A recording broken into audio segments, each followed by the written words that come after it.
பேங்க்கில் வேலை செய்கிற ஒருத்தர் பேங்க் வேலை முடிஞ்சிட்டு தண்ணி குடிச்சிட்டு கிளம்பலான்னு பார்க்குறாரு. அந்த நேரத்தில் ஒரு ஒயிட் பேப்பரில் ஒரு பிளாக் கலர் டாட்டோட ஒரு பேப்பர் பார்க்குறாரு. தண்ணி குடிச்சிட்டு அந்த டம்ளர் அது மேலே வைக்கும்போது அது உள்ளே விழுந்துருது, அந்த பிளாக் கலர் அந்த ரவுண்டில். அப்புறம் கையில் எடுத்து பார்க்குறாரு அந்த பேப்பரை. பார்த்தாங்கன்னா அது ஒரு பேப்பர் மாதிரி தான் இருக்குது.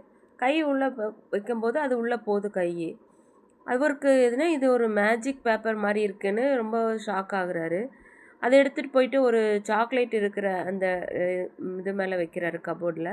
உள்ளே எடுத்து பார்க்கும்போது ஒரு சாக்லேட் எடுக்கிறாரு, வெளியே வருது. அவருக்கு பயங்கரமாக என்ன இது அப்படின்ற மாதிரி அதிர்ச்சி ஆயிரும். அப்போது இது என்ன சாதாரண பேப்பரில் இவ்வளோ ஒரு மேஜிக்கா அப்படின்னு ஆச்சரியப்பட்டுட்டு அந்த பேங்க்கில் இருக்கிற லாக்கர் பக்கத்தில் போகிறாரு. போயிட்டு அது மேலே வைக்கும்போது அது ஓப்பன் ஆகிடுது.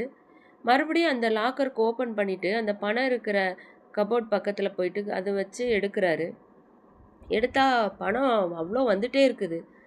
ரொம்ப ஹாப்பி ஆகுறாரு. ரொம்ப அவருக்கு சொல்லவே முடியல அந்த சந்தோஷத்தை. அப்படி இன்னும் எடுத்துகிட்டே இருக்கிறாரு. எல்லாம் வந்துடுச்சு, இன்னும் கொஞ்சம் இருக்குது கொஞ்சம் இருக்குதுன்னு எல்லாம் எடுத்துகிட்டு கடைசியில் அவரே உள்ளே போயிட்டு இருக்கிற எல்லாத்தையும் எடுத்துடலான்னு போயிடுறாரு. அந்த பேப்பர் கீழே விழுந்துடுது. அவர் உள்ளே மாட்டி இறந்து போயிடுறாரு. பார்த்தீங்கன்னா, பண ஆசை எல்லா தீமைக்கும் வேறாய் இருக்கிறது என்று 1 தீமோத்தேயு 6:10 நம்ம வாசிக்கிறது போல தாங்க. கொஞ்சம் பணம் சம்பாதிக்கலாம், ஆனால் அதுவே பண ஆசையாக போயிடுச்சுன்னா அவர் உயிரே போயிடுச்சு.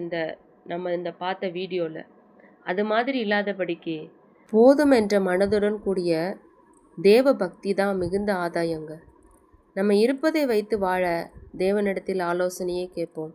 Have a nice day. God bless you.